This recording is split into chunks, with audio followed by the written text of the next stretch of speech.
All right, well, good afternoon, everyone. My name is Jill Nagy Reynolds, and I'm with the SBA Columbus District Office. Hopefully you are joining us today because you have an interest in doing business with the state of Ohio and learning all about the great programs that the state has to offer to small business. This webinar will be recorded and available on the Ohio Business Matchmaker website in about a week. If you go to the ohiobusinessmatchmaker.com website and click on the webinars tab, you will also have access to the other webinar trainings. We had 2 last week, 1 this morning, and we're going to have additional webinar trainings before the actual matchmaker on May 3rd and 4th. And I see that Joey just put the link to the matchmaker in the chat. So just right before we get started, I just want to tell you a couple of logistical things. If you have questions as the presenters are giving their presentations, just please put your questions into the chat, and I will ask them at a good time for them. I'll try not to interrupt them, but I also make it timely so that you can get your questions answered. So we are going to have 3 presenters. Our first is Joey Scott. He is the statewide program manager for Apex Accelerators. He's going to talk about Apex Accelerators, just a brief overview.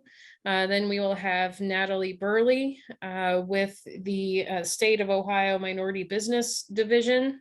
She's going to talk about financial incentives. Actually, she's going after Donald Stinson. Sorry about that. We will have Donald Stinson second. He is going to talk about state certifications. And how state certifications could benefit your business. And hopefully you'll take a lot away from this webinar training today in terms of doing business with the state and how your business could fit in with state contracting. So without further ado, I'm going to go ahead and introduce Joey. Go ahead, Joey. Thank you, Jill. And good afternoon, everyone. As Jill mentioned, I am Joey Scott. I'm the statewide director for our Ohio Apex Accelerator program. You may or may not know us by our former name, which was the Procurement Technical Assistance Centers, or PTAC. So we have a new name because we have new federal leadership. So we are funded by the Department of Defense Office of Small Business Programs, and then here in Ohio through the Ohio Department of Development. And so all that means is that although we have a new name, we still have the same great mission, and that is to assist you with all things government contracting. So whether you're trying to sell to federal, state, or local governments, or you are a new contractor, or even a seasoned veteran government contractor, we are here to assist. So I always tell people our services are very comprehensive, from starting out looking at entity registrations, whether that's registering in the system for award management to sell to the federal government, or registering with state of Ohio as a supplier to bid on state contracts. We can assist there.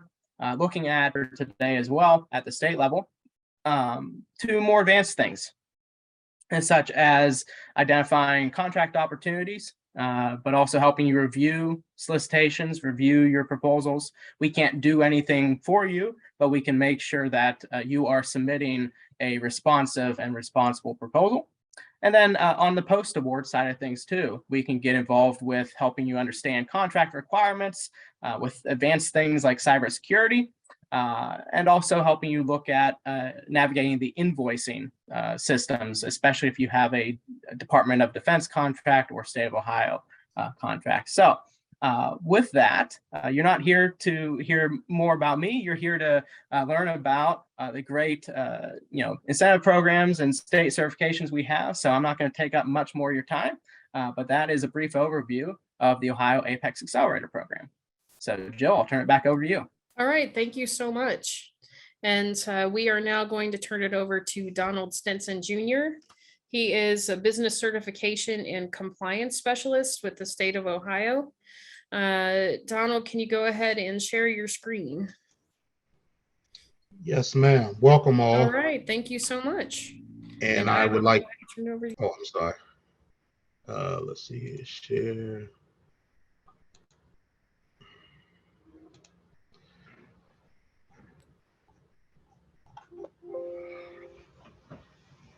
Good afternoon, all. I'd like to thank Jill and the staff for allowing me the opportunity to present to you all about our certifications in the Minority Business Development Division. Again, my name is Donald Stinson. I'm the Business Certification Manager, and I would like to share with you about our various certifications that we currently have. Our first one is our Minority Business Enterprise, which is MBE. We can't see your presentation. Uh-oh.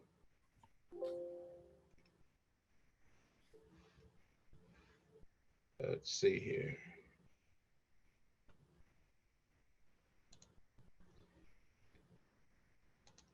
I've selected share. There we go, share. And I want to go here. Can you see it now? I can. It's not on full screen though. Yep, perfect. Thank you. All right. Thank you for that assistance. Our Minority Business Enterprises, our MBE acronym. The State of Ohio's MBE program establishes a 15% set aside for procurement requirement for state agencies, boards, and commissions in awarding contracts to certified MBE. The MBE program is an ethnicity-based program designed to assist minority businesses in obtaining state government contracts for goods and services. Here are the requirements, not in its totality, but for its beginnings. Owned and controlled by a U.S. citizen, Ohio resident who belongs to one or more of the following minority groups. As you can see here, it's African Americans or Black, American Indian, Asian, Hispanic, or Latino. So basically, our Minority Business Enterprise is our oldest certification and the original certification that was established in its beginnings when it came to certifications. The next one was our Encouraging Diversity, Growth, and Equity, which is our acronym for EDGE. It is the State of Ohio's program that establishes an annual procurement goal, currently set at 5% for state agencies, boards, and commission, as well as guidelines for state universities awarding contracts to certified EDGE businesses. The EDGE program is an ethnicity and gender neutral program designed to assist socially and economically disadvantaged businesses in obtaining state government contracts in these areas: constructions, architect, engineer, professional services, goods and services, and information technology services. Again, owned and controlled by a U.S. citizen and Ohio resident who is both socially and economically disadvantaged. Socially disadvantaged consists of ethnicity, female gender, chronic physical or mental disability, business owners, long-term residents in an environment isolated from mainstream society, which is considered a hub zone. In addition to being in the business being in a hub zone, 35% of its workforce must also live in a hub zone. Regarding the economic component to the EDGE certification, the individual's personal net worth, or the 51% owner and controller net worth, must be less than $750,000. In other words, a household of the 51% owner and their spouse can be up to 1.5 million. The last 3 years of the adjusted gross income average must be less than 350. That you do not calculate this the same way you would your personal net worth. The adjusted gross income for the 51% owner and controller of the business must be less than have an average AGI of 350 or less. The other economic component is that according to the U.S. Small Business Administration standards for consideration for small businesses, this means their NAICS code. We know that NAICS codes consist of either the gross sales or the number of employees. If it exceeds that industry standard in which your gross sales are, then you will not be considered based on for certification if it exceeds the number established by SBA. Also, we have a question. I'm sorry. Okay. I won't be able to see it, so please stop me if you need me to.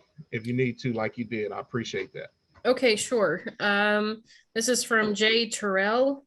Hello, question for Donald. My business is based in Ohio, but I live in 2 states, part-time in Ohio. Which certifications can I qualify for?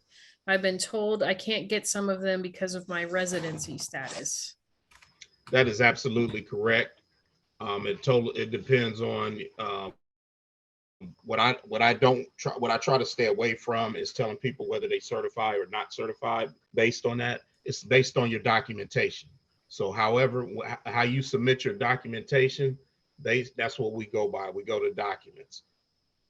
So if you don't have a state of Ohio resident to verify and your taxes prior to, then you don't qualify as a resident. We go strictly by the supporting documents that's submitted and the totality of the circumstance based on what the applicant shares with us and what the applicant states in the interview process. But it's mainly one of our first things when it comes to certification. We look at the documentation. How many months is considered a full-time resident? That's a determination that the applicant is going to have to make. There is a rule, Ohio Revised Code, that makes a statement on how many, what classifies. But Okay. if, so that's a question that you can give me a call on, and I can quote the law to you. All right, thank you. Fair market value assessment is based on 6 million. And let me back up and go back to that question. When someone says that they live in 2 states, that's all will always be a red flag for us when it comes to certification. So I just want that to be clear.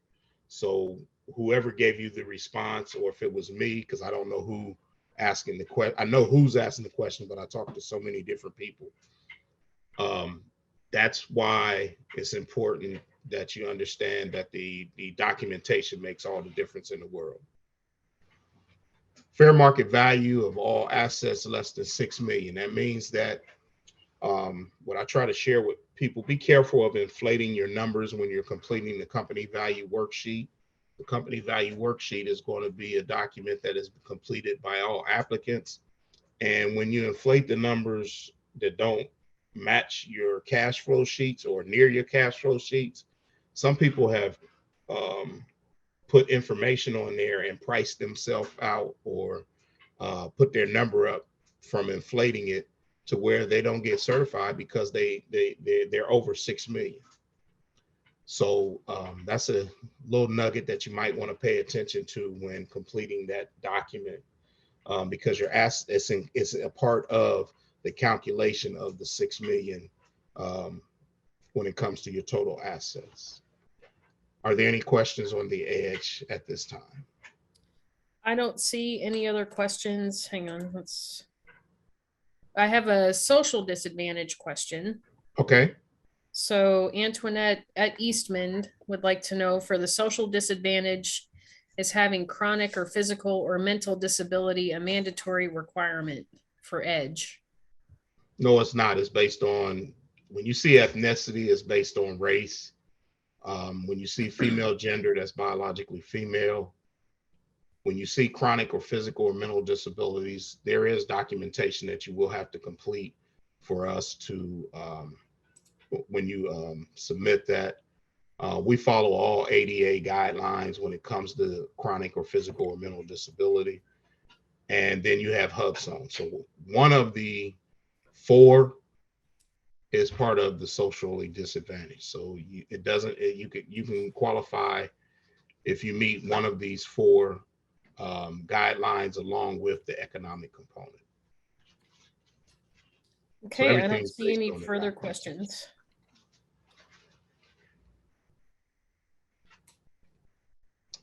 Our women-owned enterprise is our latest and greatest certification. It was established in 2020.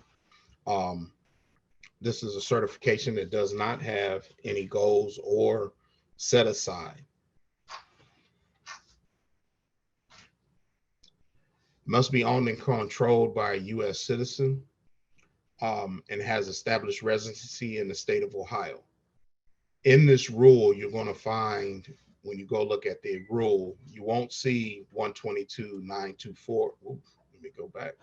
You won't find this rule. It's going to be listed 123, 154, I think. Once we moved over to development, this rule changed.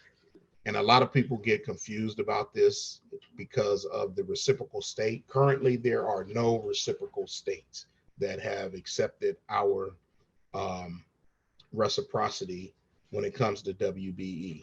However, a memorandum of understanding has been established with the Women Business Enterprise Council, Ohio River Valley. We do now have a memorandum of understanding to where you can cross-certify into our WBE program if you meet the guidelines according to the Women Business Enterprise Council of Ohio River Valley. The difference is that Ohio River Valley certification certifies women that are resident in the state of Ohio, Kentucky, and West Virginia. Due to the memorandum of understanding, this is the only entity that can cross-certify into the women-owned business enterprise.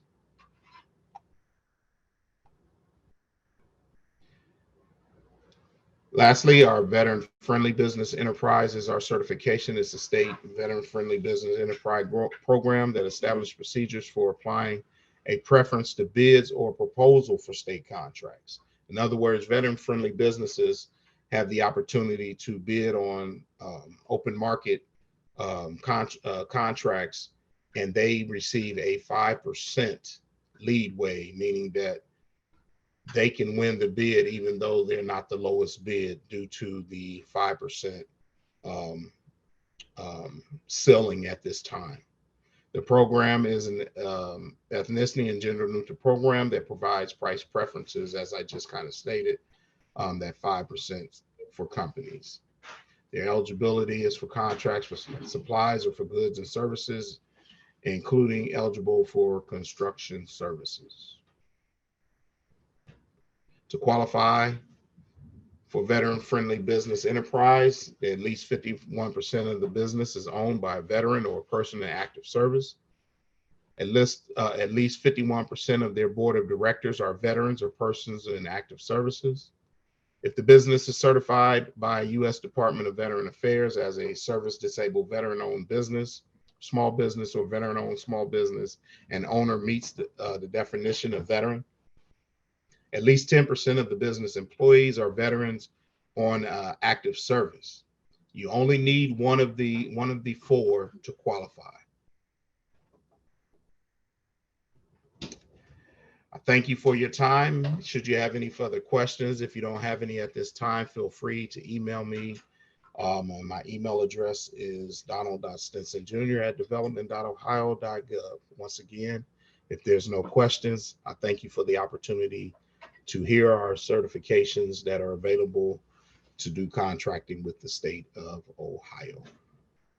All right, thank you so much. Does anyone have any questions for Donald while he's on?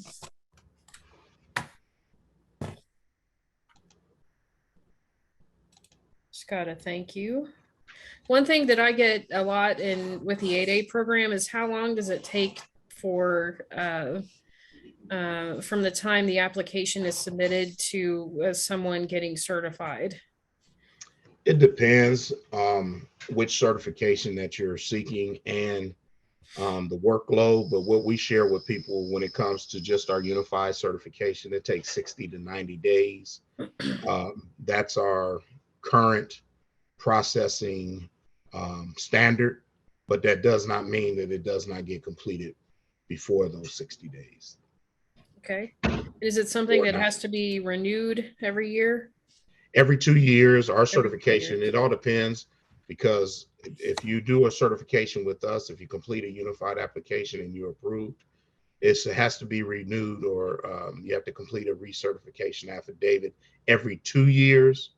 Our rule states that it can be up to 2 years. So a company could only get certified for 6 months, 1 year, but we can go no further than 2 years. Also, if they have cross-certified into our certification, um, that certification expires on the date that the original certifying entity has certified the company for. So if a company does a cross certification coming from the city of Columbus and their certification expires on today's date, the 9th, 2023, that means that that's the same date we would apply the certification expiration date for that particular company. Okay. So it's different dates based on how they got certified with us. All right. Lauren would like to know, how do we get the cross certification for Ohio River Valley? When you say cross certification, are you saying that we are certified with the state and then you want to cross certify to WBEC ORV? Or are you saying, how do you find out about getting certified with them and then cross certifying into our WBE? I just want to get clarity so I can have understanding. Oh, she said we are WBE for the state already. Okay. Now, you can cross certify into their entity because of the memorandum of understanding. And what that would do is give you federal certification with them to where you can bid on federal contracts as a cross certified WBE. So should she reach out to the Ohio River Valley with her WBE certification? Correct. And they could do the cross certification. Correct, and go through the process with their process. Okay. Byron Moody would like to know. Hang on. Oh, I saw his question. Okay. EDGE certification, is it the same as 8A but on a state level? It's similar. It has some similarity because the EDGE program is a dual rule certification because we use SBA guidelines, CFR 13, when it comes to EDGE certification. So we have that's why it's similar, because EDGE is actually in our code, that's SBA. So there are similarities, and all programs actually came from the federal certification. And I'll just add to what you said, because I work with 8A firms at the SBA. So the major difference that I see between eligibility for EDGE and 8A is with the 8A program, women are not considered socially disadvantaged. So the social disadvantage for 8A is belonging to 4 key designated groups, including African American, Hispanic, Native American, and Asian. Or you can also have the preponderance of the evidence where your business is either located in an area where you didn't have access to resources, or you would have to demonstrate a lack of access to education, business capital, and what is the third one? I'll think of it in just a second. But the preponderance of the evidence is something that you would have to complete if you were not African American, Asian, Hispanic, or Native American. Economic disadvantage is 750,000 or less in personal assets, excluding your primary residence and your business.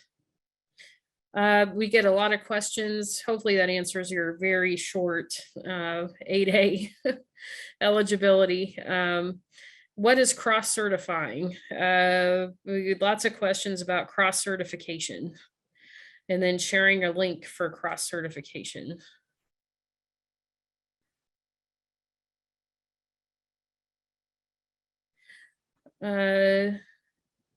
What's the cost? Did you want me to answer these questions, or how did you want me to? Well, is there like if they wanted to do a cross certification? My understanding is if they get it from the state, like WBE from the state, you would get the certification from the state and then go to the Ohio River Valley WBE, Women's Business Enterprise National Council. Is that correct? Yeah, is the question what is cross certification, or are you asking? One of them is, yes. Yeah, Okay. one is cross certifying. Yes. Okay. Cross certification just simply means that you've been certified through one entity and you're now crossing over to another entity. I know we shouldn't use the same word to explain something, but what it is if you're certified with, like I said, the city of Columbus, that means that you went through that process with their process. They certified you as an MBE. Therefore, if you want to be certified with the state of Ohio, you now may apply, and what we call it is an expedited, which means that it's in the rule number 4 of our governing rules that govern our certifications. It's called an expedited, which is a cross certification from one entity to our program. So then you would complete a unified application, a cross certification application, and submit your current certificate. And then we would do what Reagan called trust but verify, meaning that we would then contact the city of Columbus, and then they have 10 days to verify. Once they verify, then we send you a certificate that you are now state certified. Okay. Could you drop in the chat like the link for MBE and EDGE certification, or where they get started for that? What I can do is I'll put our web page for our business certification link in there for you, if that, and that will kind of give you an idea of how to basically what we've been discussing. Give me 1 second here and I'll drop it in there. Okay, Britt would like to know, what's the cost? What does There one is no do? cost. Okay. There is no cost for our certifications, and I'm smiling because oftentimes, and people can do what they want to. That's their preference.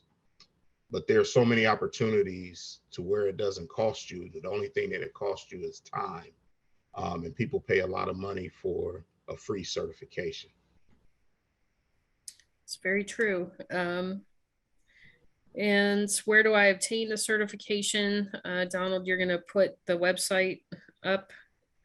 Let me see if, oh, okay. And you put it in the chat. I see it. So for those of you with that question, if you follow the chat, the most recent, Donald put in the link to the website. What's the typical turnaround time between submission and approval for EDGE and 8A? And Donald, you had mentioned EDGE. Maybe mention it again in case Byron. Yeah, our certification, when it comes to initial certification, 60 to 90 days, but as stated, some get done quicker than that. What we oftentimes suggest to companies that wants to get certified is to go through our minority business assistance centers throughout the state of Ohio. And what they will do is assist you in getting your documentation together, and they will submit it for you. We strongly suggest and encourage all applicants to go through our minority business assistance centers, because they are actually an extension of us, to where they know what we are looking for, and when it comes to the documentation, and they can really help you along the way in other areas as well. But with regards to certification, they are really good at assisting applicants in the process of certification. And if someone wanted to find out more information about the Minority Business Assistance Center, they can Google that. I'm gonna actually put it in the link for them. Okay. And the second parts of the question I'll answer, Byron, regarding 8A.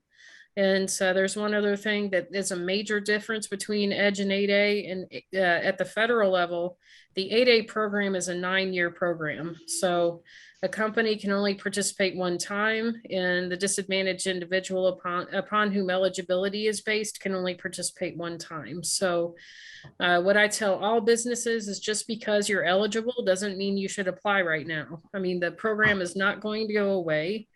But having some knowledge of federal contracting is just as important as meeting the eligibility requirements. So you can feel free to reach out to me if you have any questions about 8A. I'd be happy to answer them and just go over it with you. But again, 8A is for federal contracts. Brandon would like to know, does that have anything to do with the TIPS system? I don't know what the TIP system is. And neither do I. Okay. So maybe Brandon, let us know. Is that state? Is that something to do with the state or federal? I'm not sure what that is. Britt would like to meet with you, Donald. Oh, this is good. So Don said, is there any program that assists with the application process? And Donald, you just answered that with Minority Business Assistance Centers. Agatha Corbin, I'm already MBE, WBE, EDGE, but I want to do federal certifications. There is not. If it's a part of cross certification, I can answer that. There's not cross certification between the state and federal government. So there is as we discussed before, Byron had the question about the 8A program. That's a federal certification. You can't be EDGE and then have that cross certification to 8A. You can't be WBE and have that cross certification to WOSB. So they're separate, unfortunately. And you have to think the state and the federal government, when you look at the federal government, that's across the country. The individual states are for their particular states. So that's part of the reason is the 8A woman-owned small business, HUBZone, and veteran-owned, their nationwide programs. Brett, I'm not sure what you meant by that. Not in here for me. Okay, Quincy Howard, I don't see the link. Did he put it to everyone? Let me see. Donald, did you, yeah, that you have to designate under the 2 in the chat box, you can click on everyone. You may have just hit hosts and panelists. Don Johnson would like to know, where's the Minority Business Center in Cincinnati? That's part of the, isn't it part of the Urban League in Cincinnati? No, I know it isn't. Actually, I put it in there. I'm trying to, you said that I can change this because right now it's in the host and panelists. Okay, yeah, All there's the a drop questions down. are being answered. So give me 1 second here and figure this out. Everyone, and I'm going to redo it so that everyone can get it. Okay, thank you for catching that, Quincy. Don Johnson would like to know what your email address is, Donald. Okay. And Brandon, you sent something that also just went to hosts and panelists, so you would have to change that to everyone. You put information about tips, okay. Can we please have your email, Jill? Yes, I will send that out in just a minute. Okay, I see where you, thank you, Quincy. Okay, all right, let me put my email address in here and I will put everyone.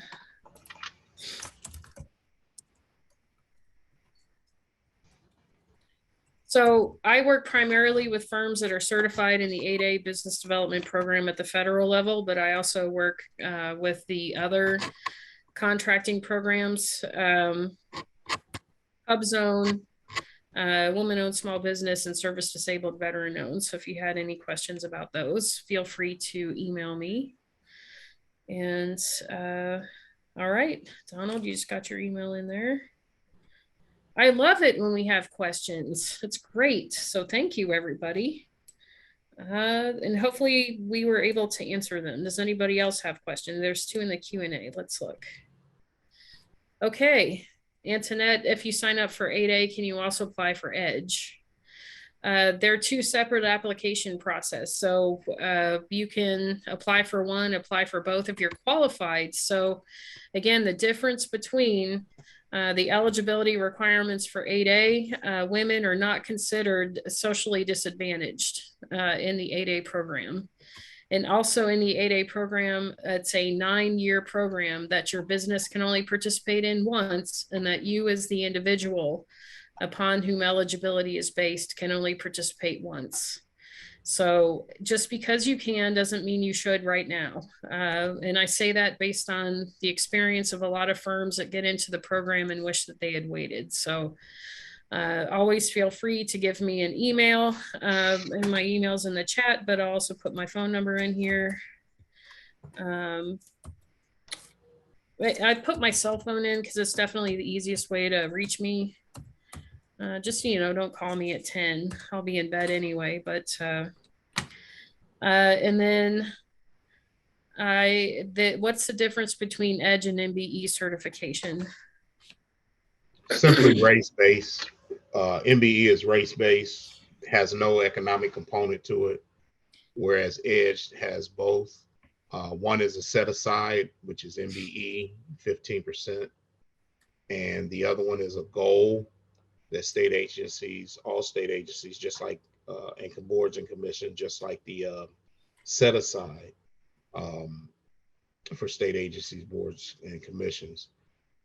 EDGE has also a built-in component of 5% for all state assisted contracts through OFCC, Ohio Construction Facilities. And I might have messed up the acronym, but that's the difference. Okay. So here is a question for me. What circumstance that they wish they'd waited for 8A certification? It's when it's a company that gets into the 8A program that doesn't have any prior experience or knowledge of federal acquisition.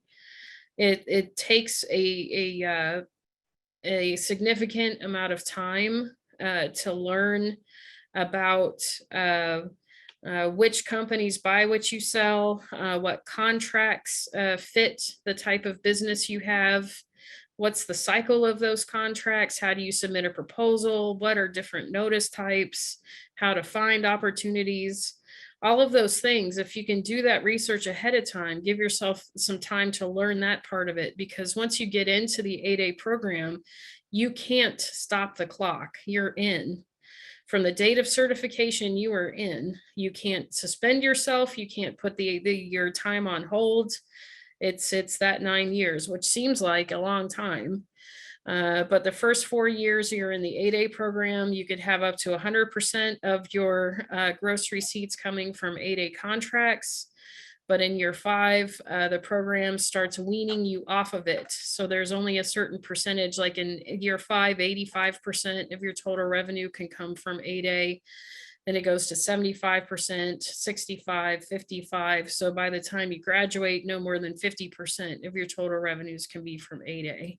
And SBA doesn't have contracts that they issue to 8A participants. It's your ability to market your business to federal agencies, which will open the door to contracting opportunities.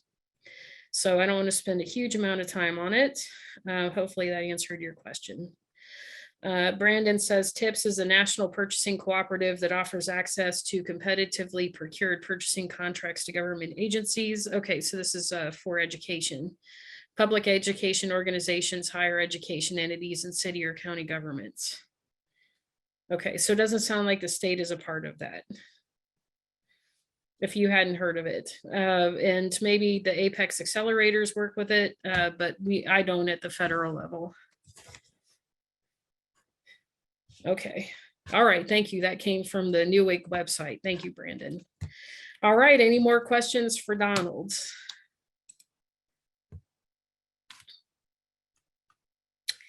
Okay. I don't see any more questions. So I really appreciate your time today. Thank you so much. Thank you all for the opportunity. I'd like to thank our leadership Quincy Howard, Stacy Cornett, and our chief, Monica Womack, for allowing me the opportunity to present. Everybody have a great day. Thank you. All right, I am now, and you can go ahead and turn off your camera. And we are going to turn it over now to Natalie Burley, who is the Deputy Chief of the Financial Programs and Incentives with the Minority Business Development Division. So thank you so much, Natalie. If you can go ahead and share your screen, let's see if we can get your presentation up. Oh, perfect. You're good. All right, we're in good shape. Thank you. No problem. Well, welcome everyone. Jill, thank you for having me, and I'd like to thank everybody for joining us. I'm Natalie Burley. I'm Deputy Chief within the Minority Business Development. So within our division, we have several financial programs and incentives. Certification has its benefits, and along with contracting, some of the benefits that are available if you have certification is by taking advantage of our loan programs that we offer. And so I'll talk a little bit about those. I'm going to start with our Ohio Minority Business Direct Loan Program. This particular program provides funding for up to $1.5 million for eligible projects such as land, building, machinery, and equipment purchases at low interest rates. Right now, our interest rate that we're offering with our Minority Business Direct Loan Program is 1.5%, which is very attractive considering this interest rate environment that we're in. But again, to be eligible for this particular program, you have to be state certified as a minority business enterprise, or you can be certified with the Ohio Minority Supplier Development Council. The way the program works is we'll lend up to 75% of the project cost. So for example, if you're purchasing a building for $100,000, we'll only be able to lend up to 75% of that, so $75,000. The difference between the purchase price and what we're able to lend, you can either cover it by just cash equity, 25%, or you can put in 10% and go out and find 15% or $15,000 in this example from a lender, from a third party lender. And so we will loan our portion up to 15 years if you're looking at purchasing real estate, and up to 7 years if you're purchasing equipment. We don't want to see any vehicles. We won't finance vehicles. We won't finance mixed use real estate or investment property, not in our direct loan program. We do want to see. Yeah, I'm sorry, we did get a question. Does this include veteran business enterprise certifications as well? No, it is strictly minority business enterprise, whether it be state certification or minority business enterprise through the Ohio Minority Supplier Development Council. We do want to see that the business can cover its existing and proposed debt by 1.2 to 1 debt service coverage ratio. And our approval process is about 90 to 120 day, maybe a little longer depending on demand for this particular loan program. So if you have a project that you're thinking about doing, you need to reach out to us early so that we can, you can get your certification. That's going to take time, and then our application process takes quite a bit of time. So give yourself enough leeway to take advantage of this particular program. Our other program that we have is our Ohio Minority Business Bonding Program. This particular program is available for my state certified minority businesses only. And it is for when the business needs to have access to surety bonding. So we at the state actually act as surety in situations where a business is working on, typically surety bonding is required when a business is working on governmental construction projects.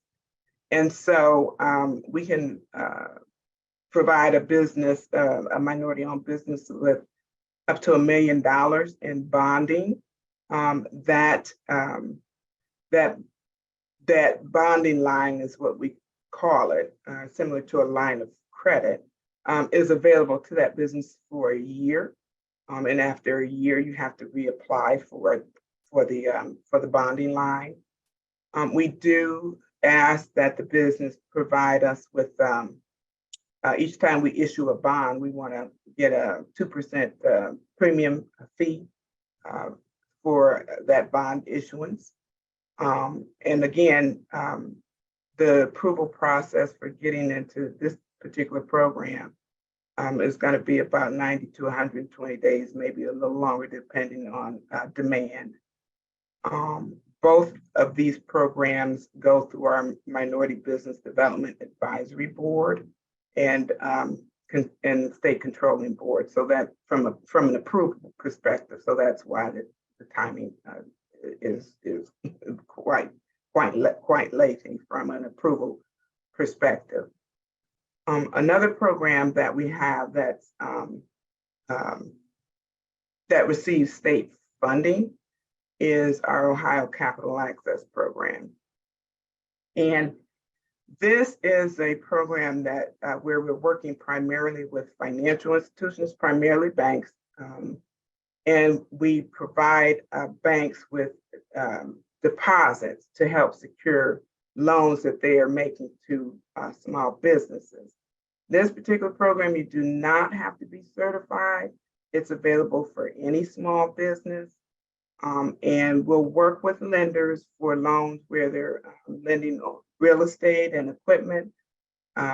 We'll do up to 300 loans for up to $350,000. If they're trying to loan for lines of credit, then we'll go up to $250,000. We'll allow loans for up to $250,000. The purpose of the Ohio Capital Access Program is to provide a loan guarantee, basically, to a Ohio Capital Access Program participating lender. Banks have to sign up to become a participating capital access program lender. And again, the business has to go to that lender and apply for a business loan. As a part of this program, when the business, if the lender decides they want to use a capital access program, they're going to charge the borrower a fee. And that fee is going to be anywhere between 1.5% to 3% of the loan amount. And then the lender has to match that. So those fees go into an account at the bank, and then we at the state will turn around and make a deposit into that account as well. And we have a question. Yes, ma'am. Don Johnson would like to know, what type of funding should we apply for if we would like to do a technology automation overhaul to update our current business tech systems? Well, so for something like, and it's going to depend on how much something that that type of project will cost. So it would not be eligible for any of our programs where we're focusing solely on real estate, machinery, and equipment. If you're looking at your technology overhaul as being laptops, things of that nature, those things tend to not hold their value for very long.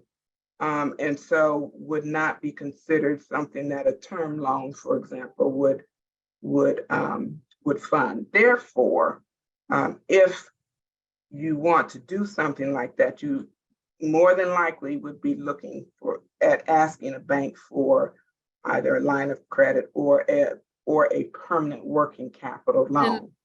They specified it's for software, Oh, yeah, upgrading software systems. yeah, that's operating capital. And so potentially the Ohio Capital Access Program, and then I'm gonna go a little further into my discussion about what else we have to offer. And if he doesn't mind, then I'll try to address it from that aspect. Okay, and so we did have one other question regarding inventors. Or is there access to capital, or what do you do for inventors? You know, there are other programs that the state has that where business can go. I'm thinking of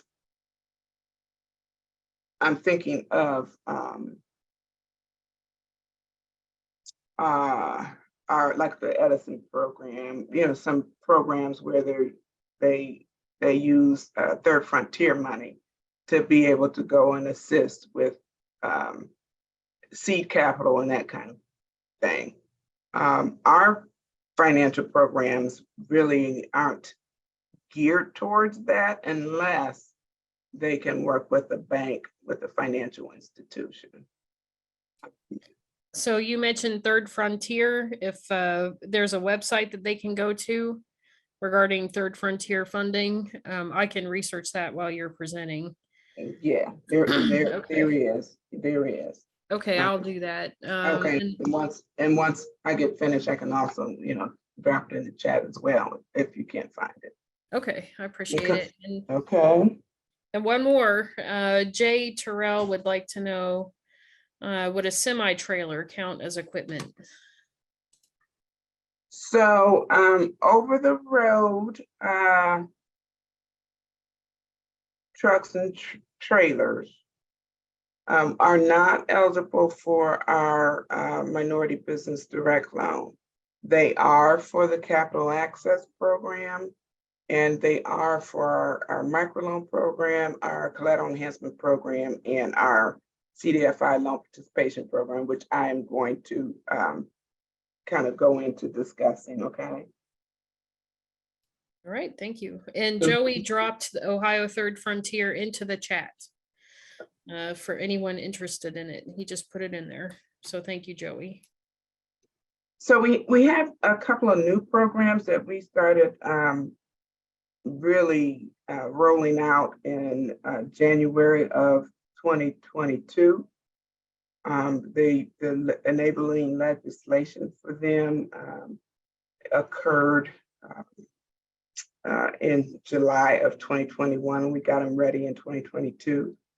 And one of those is our Women's Business Enterprise Loan Program. I think Donald mentioned that the WBE certification, that there are no contracting opportunities, but there's an opportunity to participate in these two programs that we rolled out in 2022. One of those is our Women's Business Enterprise Loan Fund, where we'll provide loans to certified WBEs and non-certified, if that non-certified business can demonstrate that they are 51% owned and controlled by a woman, or woman or women. The advantage to this particular program is the low interest rate. So if the business is certified as a WBE, our interest rate on this loan is 1.5%, but if they're not certified, it's 3%. The minimum loan amount with this particular program is $45,000, and the max is $500,000. We want to work on projects just like with the Minority Business Direct Loan Program. We want to work on projects that involve purchasing real estate, machinery, and equipment. We can, in the Women Business Enterprise Loan Program, we can do refinancing of business debt. That business debt cannot be in the business owner's name, but we can look at doing refinancing of business debt. Again, we'll go up to 75% of the project cost.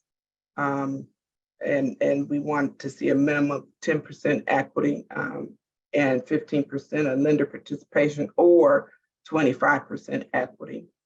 Again, up to 15 years for real estate is the term, and up to 7 years for equipment. We don't want to see any vehicles in this program. We don't want to see mixed use or investment real estate. We again want to see a business debt service coverage ratio of at least 1.2 to 1. And the approval process is running about 90 to 120 days or more. The other program that we have that we're offering that is recent, again in 2022, is our Ohio Microloan Program. This particular program is nice because the interest rate is a 0% interest rate on it.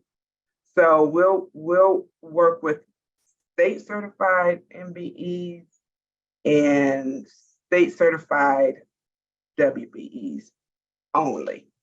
Okay.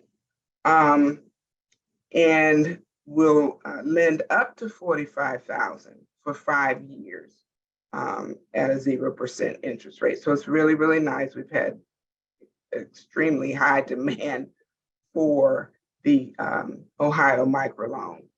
But we do, with all of our programs that we're lending directly to businesses, we do want to see that 1.2 to 1 business debt service coverage ratio.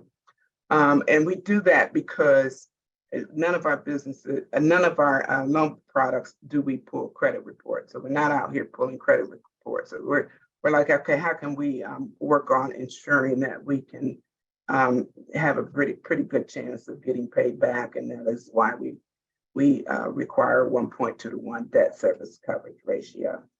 The approval process for this particular program for microloan, it takes about 60 to 90 days. And after I finish my presentation, I'll give you the website to go to, because with all of our the programs where we're lending directly to businesses, that you can access a preliminary form online and fill out some information, submit it, and then we'll take a look at that preliminary information, and we will determine which program you're eligible for, and we will send an application for the ones that you are eligible for. Are there any questions regarding those two programs? I don't see anything in the chat right now. Okay, great. Thank you.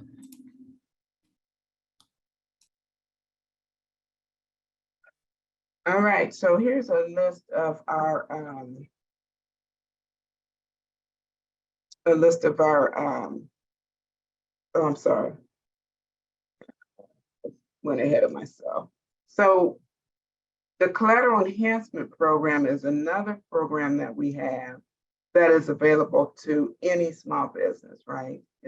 Any small business can take advantage of it. Don't need to be certified.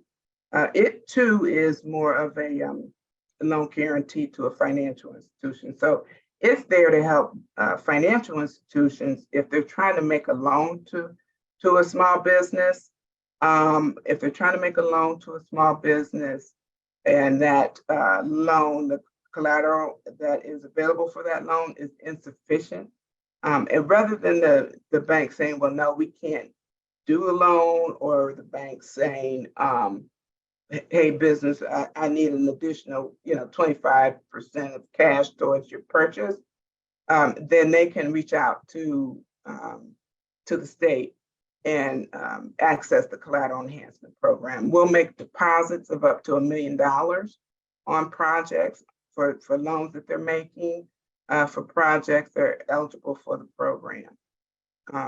This particular program kind of helps lenders make lending decisions, because now with access to those deposits, they have enough collateral to meet their loan to value ratios. We do want to see that the business pays 2% of whatever CEP deposit amount we have determined we're going to make. And then the loan rates and terms and the timing of the loans are driven by the bank. And then the final program that we have that provides assistance is our Community Development Financial Institution Loan Participation Program. We call it the CDFI Loan Participation Program. This is where we have entered into an administration agreement with CDFIs across the state to provide subordinate lending to small businesses for a variety of reasons, for real estate, machinery and equipment, working capital. And these loans will be at a slightly lower interest rate than market. But the interest rates, terms, and timing are also going to be driven by those CDFI administrators for the loan participation program. Both of these programs are funded through the State Small Business Credit Initiative. Some of you may have heard of that. That was a federal program that was launched last year. And by them both being funded by the State Small Business Credit Initiative, some of the program criteria is driven by U.S. Treasury as well. And so these particular programs, I think, are advantageous for small businesses and available to any small business. Here's a list of the current CEP lenders that we have. We had more over the years, because CEP 1.0 has been around for a while, but currently these are the CEP 2.0 providers. And if there is a bank or a CDFI or a credit union that is not on that list, that does not mean that they might not be interested in taking advantage. So if your bank that you're currently working with is not on the list, you can have them reach out to us, and we can work with them and kind of explain the program for them.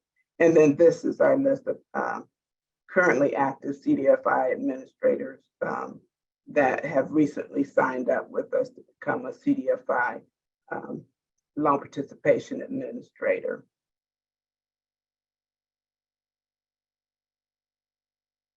So as I mentioned earlier, contact information, if you go to the website, that website there, minority.ohio.gov, you'll be able to see all of these programs on cards that's on the website, not just our financial programs, but again, our certification programs. But on the ones that are direct lending, there is a link there that says start the process here that is going to request preliminary information. Also on the cards will be the contact information of the individuals you can reach out to that will be able to answer any questions or provide additional information to you. So with that, Jill, if there's any other questions, I can take them now. All right, well, does anybody have any additional questions at this point? We don't have anything in the chat so far. Let's just give it a second. And I really appreciate your time today, Natalie and Donald. And as we're wrapping up here, just to let everyone know, we will have our next round of webinars will be on April 12th. We're taking next week off in terms of webinar trainings because the Apex accelerators are going to their spring conference. And I like to say here at the SBA, we can't really do anything without the Apex accelerators, although, you know, it's just a good relationship that we have. So on April 12th, the webinar trainings will be on federal programs. So the SBA program updates to the contracting certification program. So program updates for 8A for woman-owned small business, HUBZone, and service disabled veteran owned. That's actually going to be presented by one of our general council members at SBA headquarters. And then in the afternoon, we are going to talk about the SBA Mentor Protege program and also have a panel from discussion with 2 mentors and their proteges. So don't miss those. You can register for them by going to the Ohio Business Matchmaker website. And also, you may have received information about it, about the webinars through, you know, your email or something like that. So I don't see any additional questions coming through right now. But thank you, everyone. Let's give it, let me see in the Q&A. Nothing. Just thank you for putting it together. Thank you for your time and expertise. Well, I would say to everyone, thank you for participating today. So, all right, we get done a little bit early. So we get, which is always nice. So, okay, Joey, I think we are done.